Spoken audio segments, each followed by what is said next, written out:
This is a Dreamcast disc and is for use only on a Dreamcast unit. Playing this disc on a hi-fi or other audio equipment can cause serious damage to its speakers. Dreamcast, up to 6 billion players. Welcome back to the stage of history. Why don't we play together? Hey, it's time to make some crazy money. Are you ready? Here we go!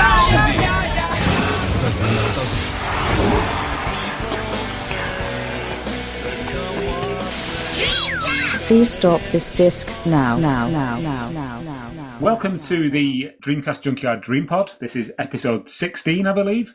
My name is Tom, and joined by our intrepid American correspondent, Caleb. Hello, Tom. And our Somerset-based reporter, Rob. Hello, Rob. Hi, Tom. How's it going? All right? Yeah, it's okay. Although I've got ill. It's always the same every time of year. It's always this time of year because the students, they come back to university in Bath, where I live. Is a huge university town. There's 2 universities, and you suddenly get this massive influx of people. They bring with them all the illness, and yeah. This is quite interesting. This is interesting, Rob, because I know that students get the blame for a lot of things, but a bout of man flu is, it's a new one. Yeah, these students. Damn it. I'm okay, though. I'm okay. I'm here for the DreamPod. Excellent. That's good to hear. Guys, shall we begin in the usual way that we do and talk a little bit about things we've played, things we've picked up, either Dreamcast-related or otherwise? I'm going to start with you, Caleb. Have you been doing anything on the Dreamcast or otherwise? Oh, yeah. Well, I've been doing the new indie release that was sort of an unofficial release. Mm-hmm. So we're going to talk about that later. But as for the Dreamcast itself, I've been messing around a little bit with a couple games, considering what ones would be good for streaming, because I got my streaming set up pretty good now. I've got my basically XSplit, the program, and that's working directly with my video, PVR2. And that is plugged into my HDMI adapter, which is plugged into my Dreamcast. So now I can actually live stream like HD footage of all the Dreamcast games where it looks decent when you upgrade, when you do that. It's a little bit of a wonky setup, but it's been working out great. What about you, Rob? What have you been up to in the intervening weeks since we've been away? It's all really been on Dreamcast. It's been Ghostblade, which... Oh, okay. Which you know about, Tom. Yeah. And I imagine anyone else who's been to the site, who's seen the reviews up. Yeah, literally, I got that. You sent me the copy of Ghostblade, and as I said, I reviewed that, and then I've kept playing that on Dreamcast. But then, as I said, I got ill, so I haven't really been playing a multitude of stuff, and there's been 0 pickups. But I don't think I'll talk too much about Ghostblade now because there's not 1 but 2 reviews on the Dreamcast Junkyard. But yeah. That's so you've got. If you want to know what I think of Ghostblade or what you think of Ghostblade, then go to the Dreamcast Junkyard. Yeah. I mean, we were planning on discussing Ghostblade a little bit later, but I think we may just touch on some of the issues that people have been not complaining about, but voicing on the Facebook page. So we'll talk about that a little bit as well in a bit. I feel like I'm going to be talking for a while because I have made quite a few pickups since our last episode, and also had a few interesting things sent to me as well. So if you don't mind, guys, I'll just kind of burn your ears off for about 5 or 10 minutes and just explain kind of all the cool things that have happened in the last was it 2 or 3 weeks since we did our last episode? Yeah. Let's go for it. Go for it, yeah. Yeah, okay, cool. The first thing I want to talk about is, well, not really talk about, because we're going to talk about it in depth a bit later on, is I got the DreamConn version 2. Yeah. The creator, Chris, sent me that was a great review. Oh, thank you. It's just, it was really an interesting setup where you actually showed, like, it was just an interesting, it was a different way to do it. And it's just, boy, that looks like a nice piece of hardware. Yeah, it's really cool. Again, we'll talk about this in greater depth later. But if you don't know what we're talking about, you guys listening to this, if you go to the Dreamcast Junkyard, the main site, about 3 or 4 stories down, you'll find the video review that I did for the DreamConn version 2. So there was that that came in the post. Also, a guy called Ross O'Reilly, who is on the Facebook group, and I think he likes the page as well on Facebook. He's a British expat who lives in Japan, and he sent me a Dreamcast twin stick for Virtual On. Yeah. And, I've been after one of these for ages. I did have a bit of a hissy fit on the Facebook group a few months ago because I got outbid at the last minute by somebody. And he said, look, I've got one of these. I won it in an auction with a load of other stuff, some broken consoles and things. And I've already got one, so I don't need it. So if you want it, just pay the postage and I'll send it. And true to his word, he sent it. It arrived in the post on Friday. And so I've been having a little bit of a play around with that. I've only actually played Virtual On and, weirdly, Capcom versus SNK, just to see if it worked with any other games. I believe it works without Trigger as well, so I need to give that a go as well. Yeah, I heard that, yeah. Yeah, but yeah, it's a really nice piece of kit, and it does the very nice clicky, I wonder if that would work for Starlancer. Because the glowing ball one I know works for Starlancer, but I'm not sure. Was that the Mad Catz one? The twin stick one. Yeah, and I don't know the name of it offhand. It's the one. It's basically the flight stick with the big glowing ball on it. Yeah, that's a good idea. I'm going to try that with a couple of different space shooters and see what the crack is with that. Game wise, I picked up Sega Smash Pack, which is the retro compilation. It's got all the Mega Drive and it's for you, Caleb, Genesis games on it, and a couple of other odd things as well. It's got Virtual Cop 2, which I've already got as the Japanese standalone version. But the games on this are Sonic the Hedgehog, Golden Axe, Shining Force, Wrestle War, Streets of Rage 2, Columns, Virtual Cop 2, Phantasy Star 2, Vector Man, Altered Beast, Revenge of Shinobi, and Sega Swirl. It is a really good compilation, and you do get a lot of bang for your buck, as the phrase goes. The one complaint I do have is the sound is absolutely terrible. It's emulated. Yeah. That's the unfortunate thing about that collection. Yeah. It is one of the physical releases of Sega Swirl, though, which is interesting. That's true. I mean, in the UK, Sega Swirl came on one of the Dream On demo discs with the official Dreamcast magazine. That's how it was distributed in the UK. So I was quite interested to see it actually on a retail package in the US. That was quite interesting. But yeah, you get 12 games on the disc. It's brilliant. You get a nice menu, and can't really complain. I think I paid about £7 or £8 for it, so that was a bit of a bargain. Elsewhere, I also picked up the Japanese version of Marvel vs. Capcom, which awesome. It's a game in the UK, and the PAL version at least, it goes for quite a lot these days on eBay. And so I didn't want to pay a lot for it. I think I paid about £3 for that. Good price. Yeah. Away from the Dreamcast, I've been playing on my Game Boy Advance. I got Sega Arcade Classics, the one with Outrun and yeah, the other Sega games. Oh, did you ever find the zombie pinball game, the House of the Dead pinball game for the Advance? No, I've seen it, but I've never played it. Yeah, it's a fun game. I love that thing. That's my go-to when I'm doing laundry. We kill some zombies with a pinball. It's really awesome.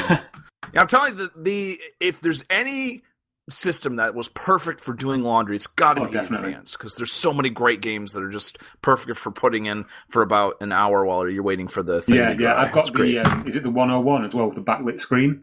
So everything just looked really, really good. Man, I got a GBA Micro, and man, that thing's a thing of beauty. Love that. Yeah, I'd love one of those. Unfortunately, they're a bit expensive now, especially here in the UK. Oh yeah. On the 360, I got, for the grand total of, I think it was about £4, I got the Dreamcast collection and all 3 Gears of War games. Yeah. I don't want to get too far into my garage sailing stuff, but yeah, that's a great deal.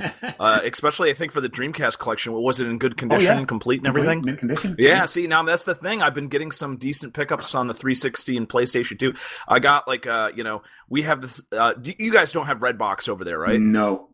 Yeah, see, what happens is Redbox, if you forget to, return it, they'll just charge you for the game. And then somebody was just selling a bunch of Redbox games at their garage sale. So I picked up so many almost current ones, like Call of Duty Ghosts. Yeah. I got that for $1. I got a bunch of Xbox 360 games, including Far Cry 3 for $3, which was not too bad. No, it's a great game. I love it. Love all the Far Cries. I'm not too keen on the second one, but all the rest, yeah, love them. Elsewhere, and this is the end of now what I've been playing, I picked up Pro Evolution Soccer 2016, and also I've been playing Lara Croft Temple of Osiris on the PS4. Yeah, I think it's really good. Yeah, I was doing this because it was free as part of PS Plus. I thought, I'll give it a go. Yeah. And I've been playing it. I was playing it earlier on today, and I was just like, this is actually quite good. Also, as usual, Drive Club and Sound Shapes on the Vita. So that's kind of what I've been focusing on. It's funny you say that, actually, because that's the one thing that I sort of blanked on it completely. But I picked up FIFA 16, but just because it's a football game, I don't know. I think it's because we're British, and it's just like, of course we're buying a football game each year. It's like taken for granted that it's like, of course I own it, of course. Like it's almost like a non-event. But yeah, what do you think of pairs this year? I think it's fantastic. The only problem I have is that the goalkeepers are far too easy to score against, and your own goalkeeper lets in too many really soft goals. Oh, really? It's interesting because, I'm not just talking specifically about pairs, but I'd say both pairs and FIFA last year. I thought, if anything, the keepers were too hard to score against. So I don't know if it's sort of like a knee-jerk reaction. Maybe they'll patch it out. Hopefully, yeah. There's been a lot of talk on like Twitter and Facebook. These hardcore PES fans saying that it's too easy. But yeah, that's what I've been playing, and we should probably get back onto Dreamcast because people are probably falling asleep now listening to us talk about FIFA and PES. Okay, move into our first news item then. This episode is. It's a great time to be a Dreamcast owner at the moment because there's so much happening in the community. And the first thing we wanted to talk about is these. There's been 2 Kickstarters that have both been funded in well under the allotted time. The first one is Alice Dreams Tournament. Now, Caleb, we touched on this possibly it was either in the last episode or the one before, and it's a kind of like a Bomberman clone, isn't it? Oh yeah. Do you want to just basically tell people who maybe didn't hear that episode what it's all about? Okay, so basically back in the day, Alice Dreams was a sort of like 2D hybrid type thing, and it was very interesting because like for a Dreamcast independent release, it had like really good art and had all these mini games in it. So one of the mini games was kind of like a Bomberman type game, and what they've done is Alice Dreams never really got released, but what they did is they made Alice Dreams Tournaments, which is a expanded Bomberman type game, which it's got VMU support, and it's got so many like nice little bits there. There's different gameplay modes, which is interesting, and I think this is going to be a really great game for like a tournament. And also just messing around if you got a couple people around, because it's got 4-player support, which, not a lot of independent games have. There was that weird, Ghost one that had 4-player support for the Dreamcast. That was, kind of a party game type thing. I don't remember the name of that. But that's the latest one that I can think of that had, 4-player support for, Dreamcast stuff. So, Alice Dreams Tournaments, the beginner price was actually, super low, so I definitely contributed to the Kickstarter, and it got funded within 2 days, which I think is no surprise, because there's a lot of people out there that are willing to pay money for, an arcadey type game on the Dreamcast. I think that's, a huge part of the fan base that still buys indie games. Quite like the art style as well. It looks really professional, especially the video on the Kickstarter page looks really well done. I know one of the guys is a graphic designer by trade, so that probably helps. I backed it today, incidentally. I backed it at the €25 level, so I get the copy of the game. So I'm looking forward to that coming in the post. One of the interesting features of the game that we probably touched on last time as well is the fact that it uses the VMU in quite an interesting... And they're even... I don't quite understand this, but they're even kind of showing off how you can get a VMU flashlight so you can play in the dark or something. I've seen that. Which is it's like an add-on that goes into where the Rumble Pack would go, that actually shines a light onto your screen, like a sort of play in the dark type mode, which is really interesting. It's an interesting time for Dreamcast hardware development, in general, because we've got the DreamConn, and now we've got this prototype VMU light, that's potentially could get made. So I think it's interesting. We were talking just a couple of pods back about uses for the VMU, and I've noticed with Alice Dreams Tournament that because they've blown through their original goal, which was stupidly low. It was 8,000 euros. Yeah. Well, this is a project that's been going on. They've had the base game finished for so long that it's one of these Kickstarters that I like, where it's clearly the game is pretty much done. They just need funding for production, which is it's good, and it's a stable project. I guess that's the best way to put it. I've been keeping track of their Facebook page, and they've been putting pictures up of people actually playing the game. So I don't know how complete it actually is now, but people have been pictured playing a game with 4 Dreamcast controllers. So whether or not it's running on Dreamcast hardware already, I couldn't say. But They probably have a version up, because I remember they had like a playable. It's actually, if you have Alice Dreams, like the downloadable thing, like, and you enter in codes and stuff, you can actually play the game, the simplified game, which was the Simple Bomberman one. So I don't know if they're playing that one or if they're playing an updated one. I assume they're playing an updated one, because these guys seem to already have a lot of the stuff like finished and working. Yeah, it's good times. The other Kickstarter that's actually just met its goal as well, or certainly the last week or so, is the Saber Rider and the Star Sheriffs. Again, we spoke about this one a couple of pods ago. With this one, I mean, there's not really been a lot shown of the actual game itself, but it's an interesting concept. I mean, like I said, it's a run and gun in the vein of Gunstar Heroes or something like that. And yeah, it has been funded now successfully. So yeah, it's a little weird that like they do stuff like it's, you know, I'm sure they're gonna like, you know, but it's weird they have like the final version of like the cover art, and yet they don't really have a lot of gameplay footage up. It's a little bit strange. And also there was the demo disc that you could download and burn and then put into your Dreamcast. But basically all it does is it shows the selection of like stills that you can actually already see on the Kickstarter page. So saying that it's a demo is not really correct. I don't know what it look. I said this before. Like I think this is really, really cool, you know. But I said it before. There's really very little actual like game so far being shown at all. And Gunstar Heroes, that'd be amazing. And I'll keep my fingers crossed. But yeah, there's. What do you guys like? Think like I'm keeping my fingers crossed that it's going to be good, and making allusions to Gunstar Heroes is really cool, but they've showed. Caleb said like the best thing they're showing is like some pretty whizzy like box art and like concept stuff, but and some of the animation that they're showing off is like, you know, it's, you know, it depends on the gameplay. It might be the aesthetic that they're choosing, but you know, it's not the it's not Scott Pilgrim animated sprites, certainly. But you know, I mean, that's what is, unless you hire that guy. It will be good as well. I mean, if they do have the official license, which I'm guessing they do, that if they were to be able to put like clips from the cartoon into the final game, I mean, to give it a bit more of an air of authenticity, that would be quite cool. Yeah. But yeah, I mean, I'd like to just echo what you said there, Rob. If it does come and it's a really good run and gun platform game, then we know they can be done on the Dreamcast. I mean, you've got things like Gunlord, quite well loved. So yeah, I mean, it's like I said earlier on, it's an exciting time to be a Dreamcast owner, and the new games are just coming thick and fast at the moment. I think it's ridiculous. It's like a renaissance for the Dreamcast, you know. It is the Renaissance man's console. It's the Renaissance man's console. Yeah, it is a renaissance. That's the perfect word to describe it. It's like it's not just there's one or two games that have come out and there's some like crazy guys still programming. It's like this wave all at once of, I mean, I've lost track now. I've legitimately lost track of all the games that are coming down the pipe, and yeah, it's great. Buy a Dreamcast. That's a perfect segue to like link into our next topic. And we're not now talking about games that are coming, that are being funded. We're talking about games that are actually here right now, that are brand new. And the first one is Volgarr the Viking. Very interesting story behind this one. Caleb, do you want to take the lead on this one? Rise, Volgarr! Yes, it's amazing.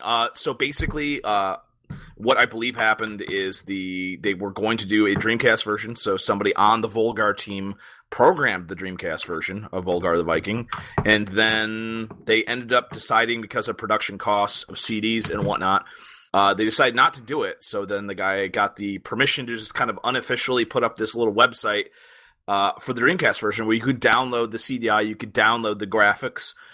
By the way, Adam Korlick, I'm actually sure that I printed out my case, and so I had a complete version of Volgarr the Viking before you did, because I got on this news when it first broke. So take that.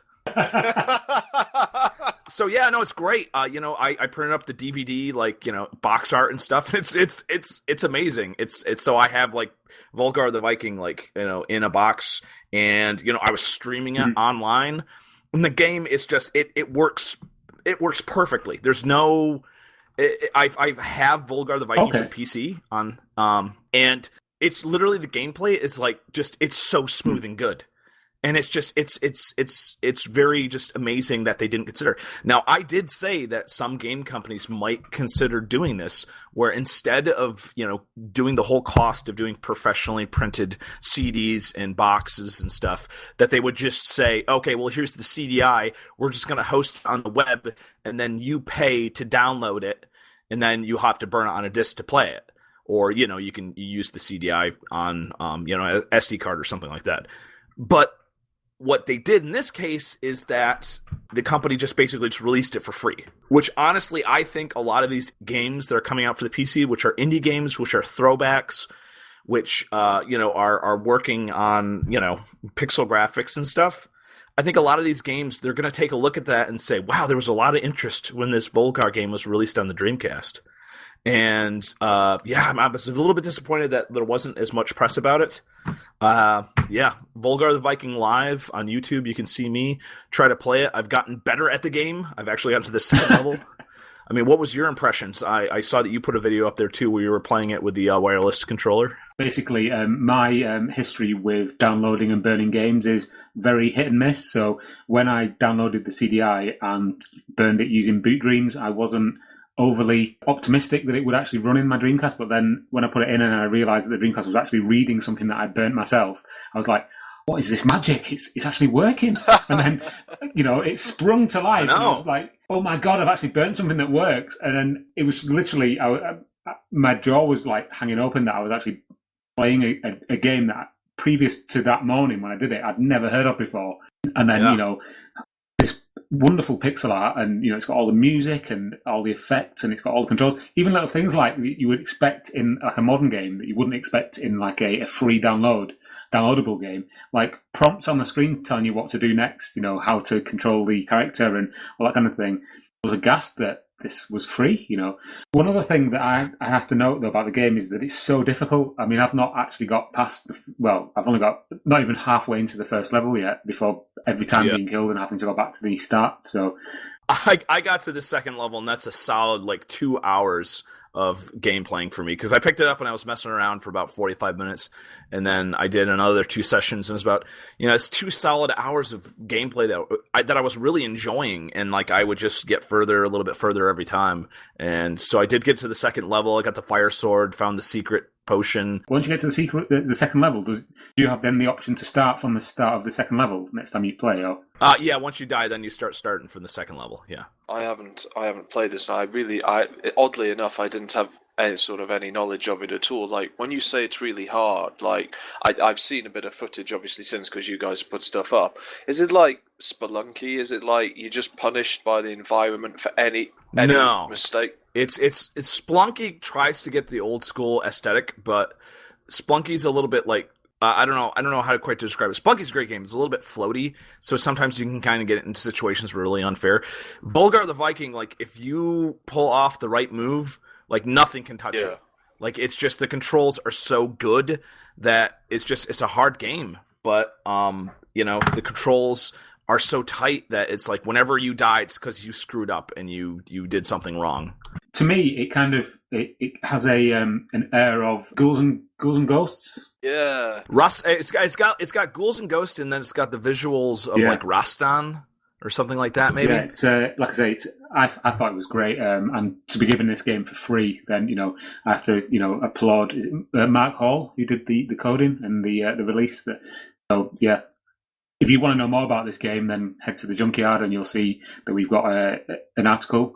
Likewise, on the Facebook group, I think you've put your stream up, haven't you, Caleb? Is it still available? I cut down a little bit on the stream because there was a little bit of wonkiness with the my setup, but with the HDMI upgrade from the HDMI scaling, the game just looks so amazing. I was playing on an HD TV. Streaming it full HD to and it's so great. So yeah, that video is up. You can find that on the Facebook, and also if you just search Volgarr live on Volgarr Dreamcast live on YouTube, or look for my YouTube page, which is called Blanco. The other game that has recently been announced and is now available to purchase is a game called Fruity.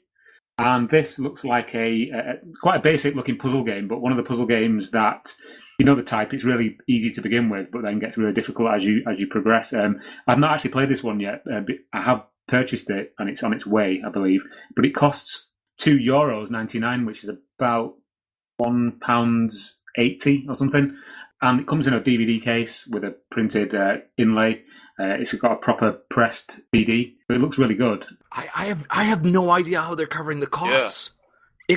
It literally cost $10 American shipped from overseas. Like, that's craziness. Retro Guru, who are the publishers or the developers of this game, they do have their fingers in a lot of different pots, if you will. So they do homebrew games for not just the Dreamcast, but like for the Wii, and also like I think they do stuff for the Vita as well. I mean, I'm not really bothered personally about where they're getting the funding streams from. All I can say is, like, you know, it's another game that's out for the Dreamcast, and it costs literally nothing. I mean, you'd pay that for a DVD case on its own in the pound shop, let alone with, you know, the game coming in it as well. So, yeah, once that comes, I will do a review of it, and hopefully we'll know a little bit more about it. What did I ask you? I asked if you'd purchased it as well. Oh, me? Yeah, definitely. I mean, it's 10. I mean, it's so great because it's like Alice Dreams and Fruity, and I paid like less money than I've paid before for one independent Dreamcast release. So it's really great that, like, finally the prices are going down, you know? So I basically got 3 Dreamcast games within the last couple weeks. 3 of them.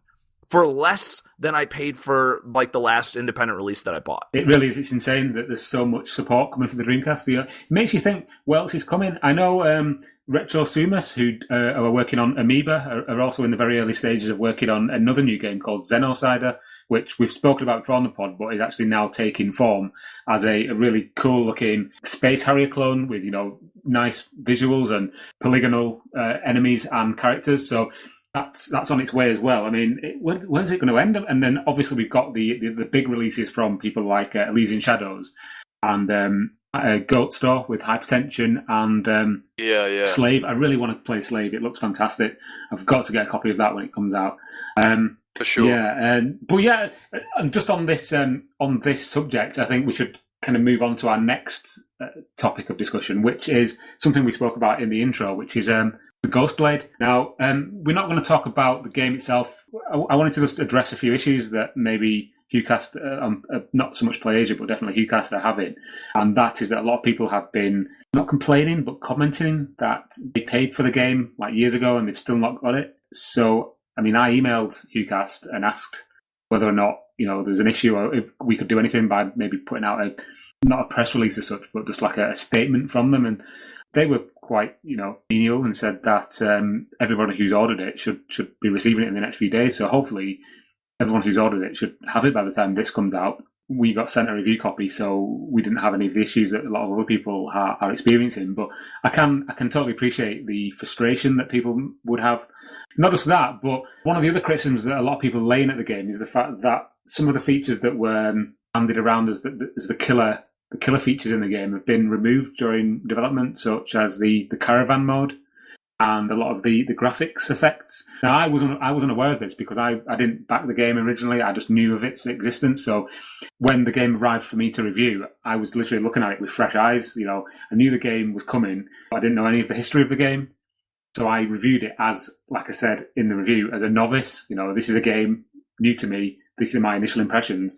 And, you know, I might have been overly nice to the game. I do respect that in hindsight. But I just thought it was a really fun game. And I reviewed it in that sense. It's a fun game. So it doesn't have caravan mode, but it is a bit easy. But for a casual gamer who's not into hardcore shmups, I really enjoyed it.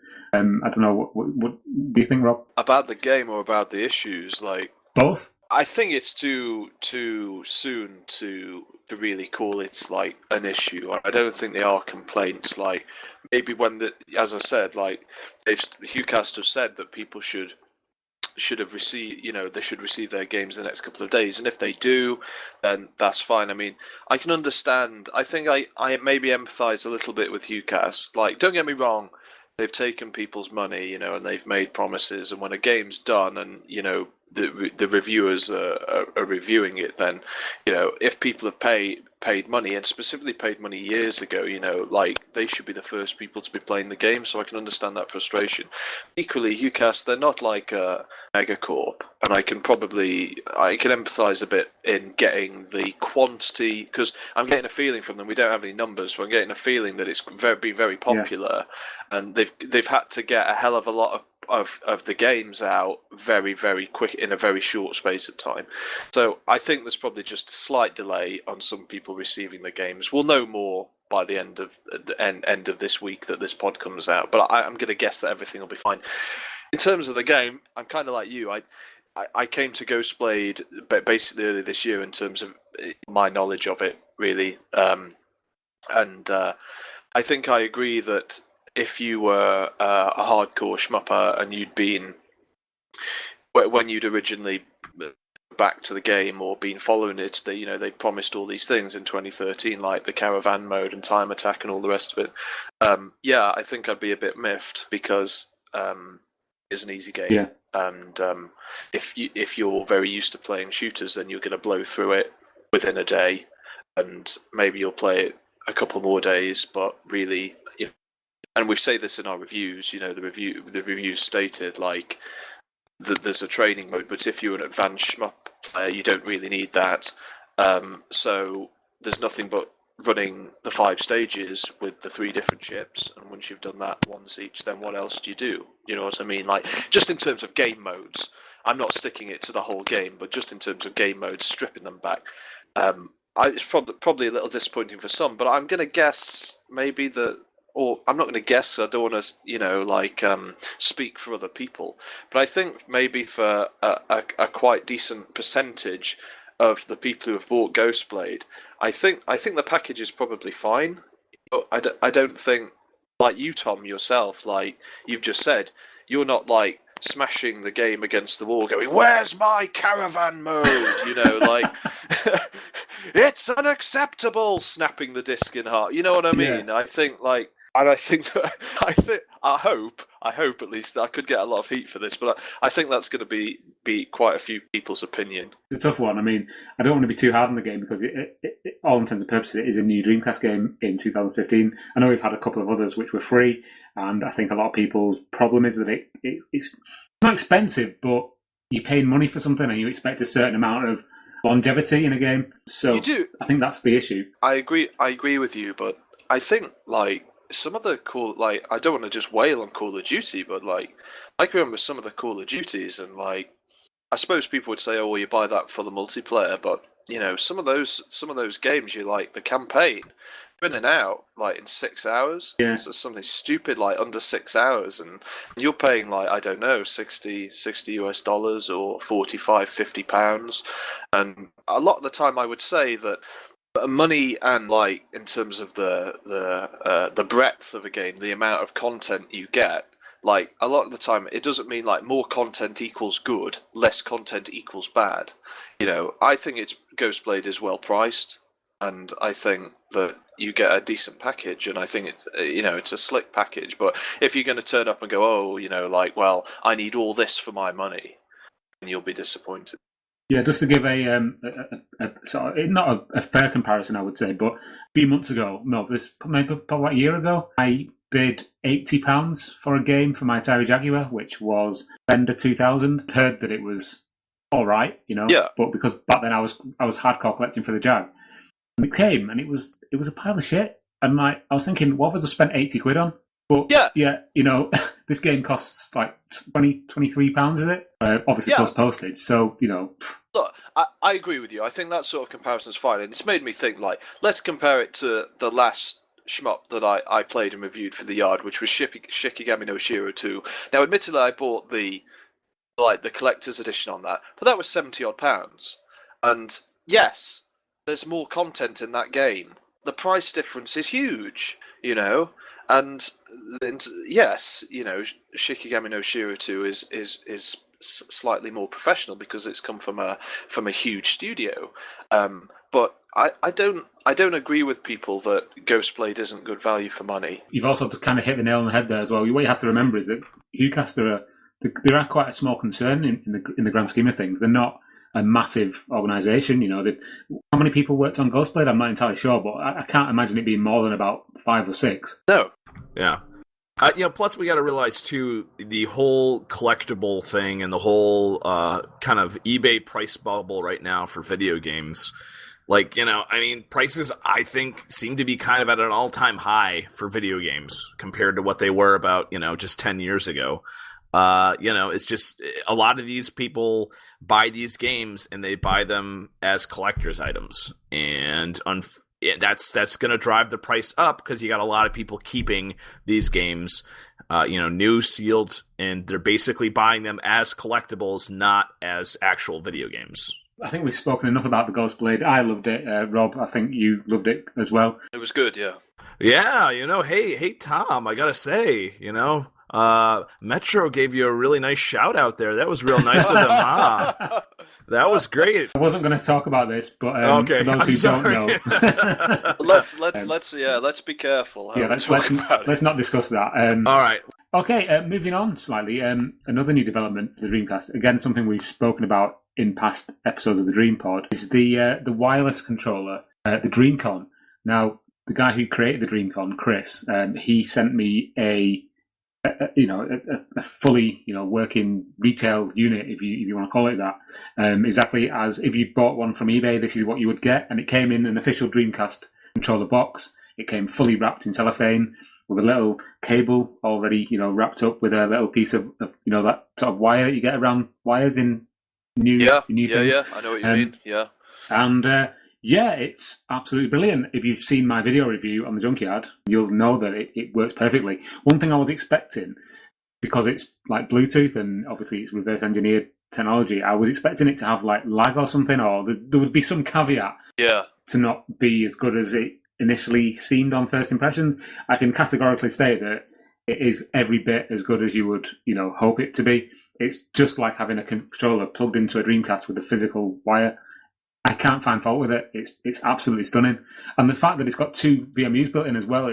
I know. I was about to say that anybody who's confused of why we're making such a big deal out of this really just needs to go and this thing has like flash memory built into the actual controller, so you have 2 free ports that you can plug anything into and it'll work, and you still have 2 virtual VMUs that you can use to store, stuff on. It's a great piece of technology. I mean, I didn't know if it would if it would support things like Rumble, because obviously it's got a battery in it and everything like that. But I'm happy to report that it does support Rumble. All the functions of a normal Dreamcast controller are there just out of the box. I know with version 1, the little dongle that you would plug into the actual Dreamcast looked a bit sort of odd. I think it was coming out on a wire. This one is kind of reconfigured, so it's literally just stuck to the end of a normal Dreamcast controller wire connector. So it's just like a little box that sticks to the front of the Dreamcast. It actually looks nicer. I think it looks nicer than the Wavebird wireless for the GameCube. It actually looks nicer than that dongle. Yeah, I mean, there is no... The case of the joypad has not been modded in any way, so there's no big battery pack sticking out the bottom. There's no extra weight. It feels exactly the same weight, if not lighter than a normal Dreamcast controller. I don't know how he's done it. I don't know how he's created something so professional, but it's perfect. For all intents and purposes, this could be an official product from Sega. Even the little LEDs lighting up and blinking when things are, when the battery's running down, or the holding in the triggers and pressing start when and it brings up the battery thing on the screen telling you how much battery power you've got left. Everything about the thing is blowing my mind, how somebody can create something so professional, with no real backing. As I say in the video, the only real stumbling block for this thing to go massive is the price point. $150, I believe it is, or £96. And so I think a lot of people have said, especially on the YouTube review, that they can deal with a wire for that price, which is fair enough.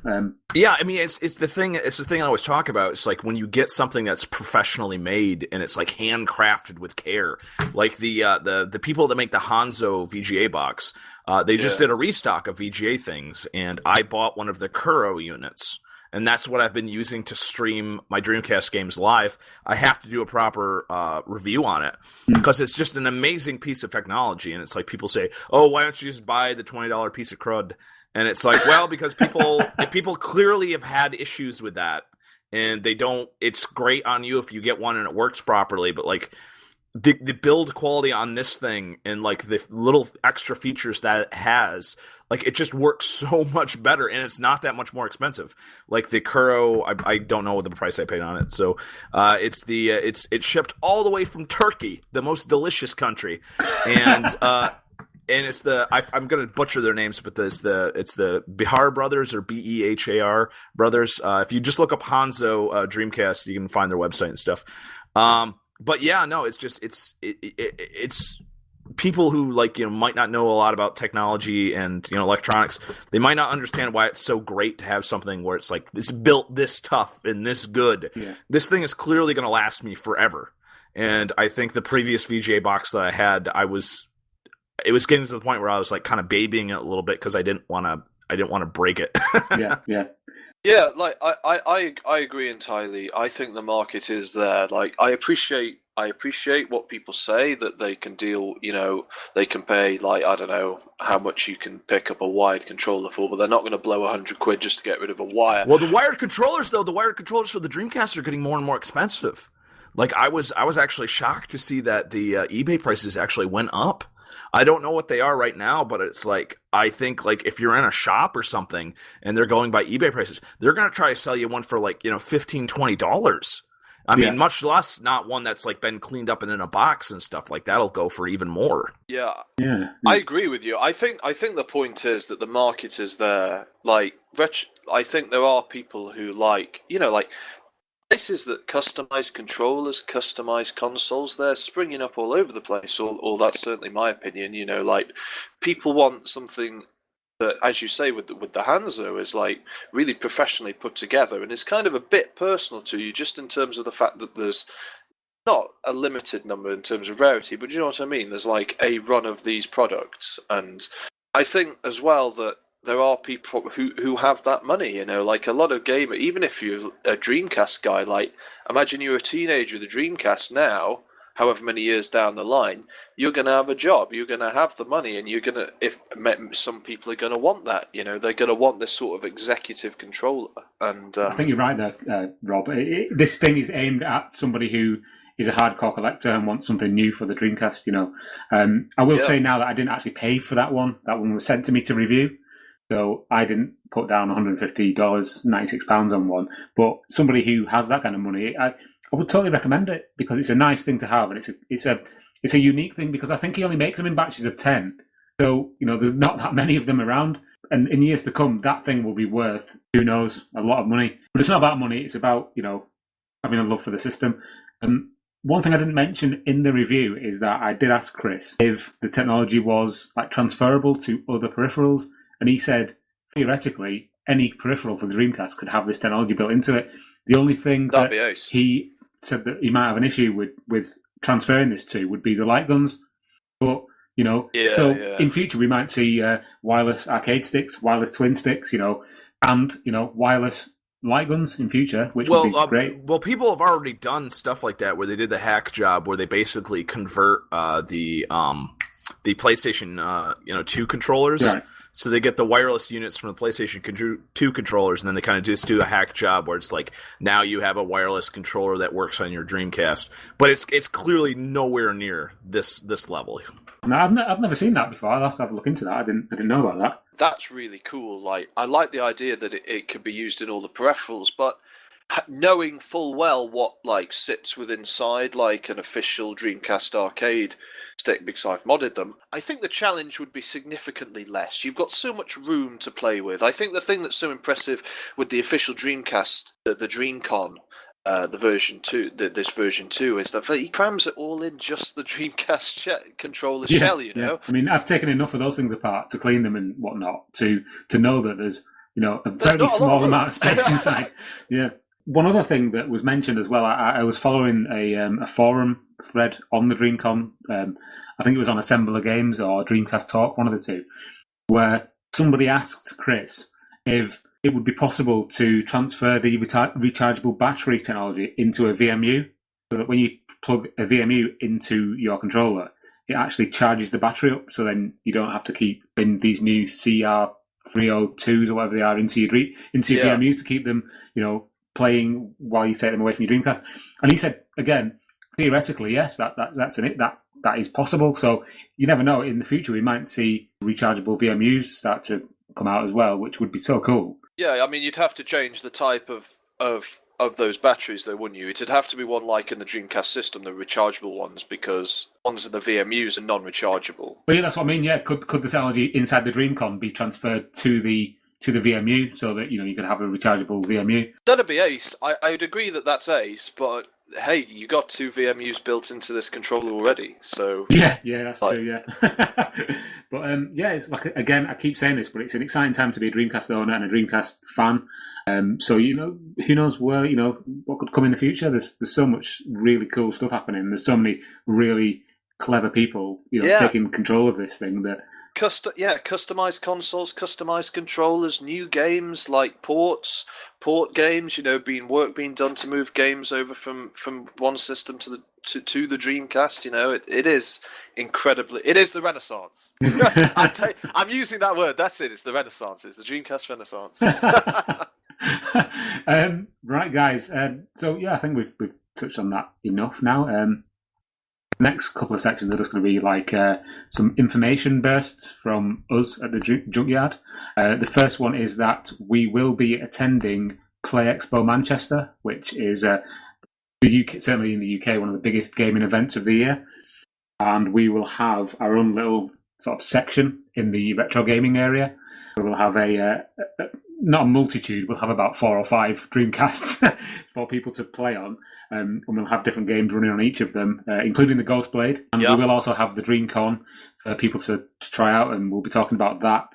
We'll have the arcade sticks. We'll have the light guns. It's just going to be a great event because we're going to be able to talk to you guys who listen to this podcast, in the flesh, discuss the Dreamcast, not just the Dreamcast, but I mean, we're all gamers anyway. So, we're discussing, current gen stuff as well. But yeah, this podcast will be out before then, so hopefully you'll be listening to this en route to Play Expo. So yeah, come and find us in the replay section, and we'll happily burn your ears with Dreamcast rubbish. Are you gonna have Power Stone 2? Oh, we'll have the whole lot. Yeah, we'll have everything. We'll have pretty much every game for the Dreamcast available. Excellent. If anyone wants to play anything, ask. No, we'll put it on. Yeah, when I did the retro video game tournament locally here, and I had the Dreamcast set up with Power Stone 2, that seemed to be the one game that all the younger people who had never played a game like that were all like really excited to play because It's a shame, but it's like rare now that you have like a 4-player game where there's 4 people sitting in the same room playing the same game.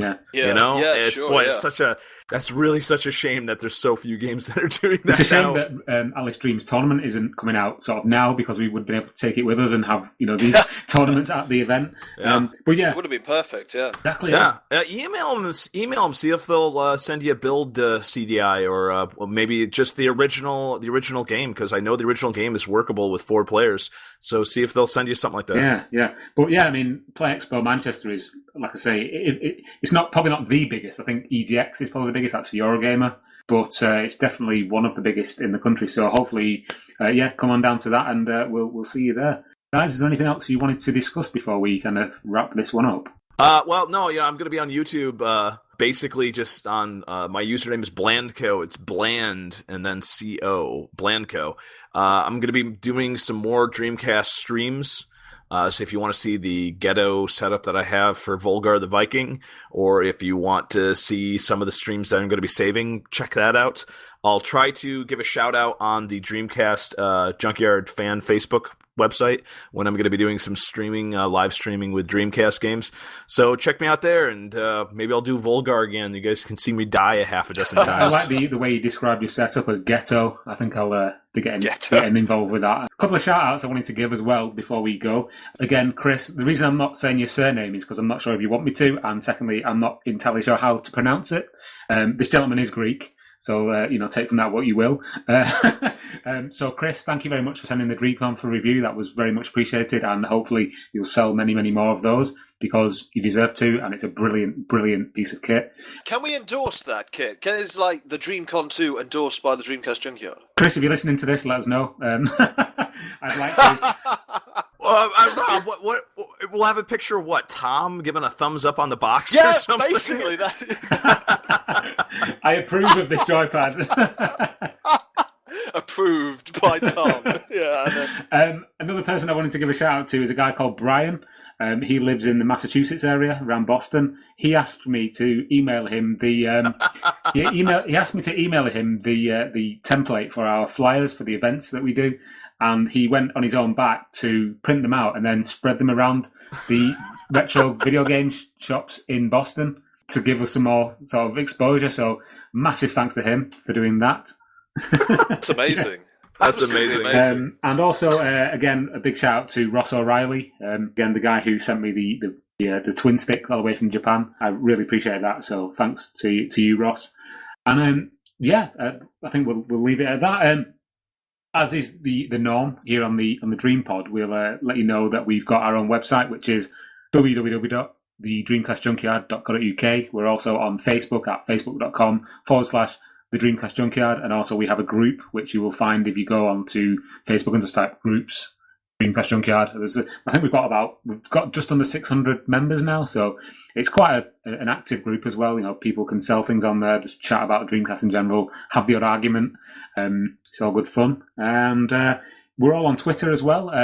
Rob, you're on Twitter at Nicholas J. Caleb, you are on Twitter, but you're anonymous. And I'm on Twitter at Tom Lee C. We're also on Twitter as a collective at Sega Junkyard. One other thing I wanted to say as well, it's a bit late now, but I didn't mention this in the last episode, that I wrote a Dreamcast article for Retro Gamer magazine, which was just looking at little, maybe not as well-known Dreamcast games. That was in issue 146. I hope that's right.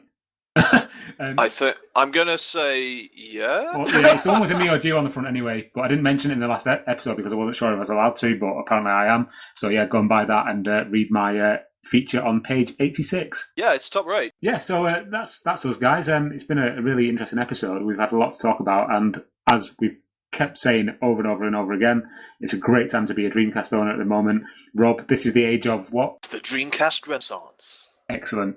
You guys for listening, thank you very much. Caleb, thanks for joining us again. And Rob, thank you to you. And that's us. Bye. Bye. Later. Please stop this disc now.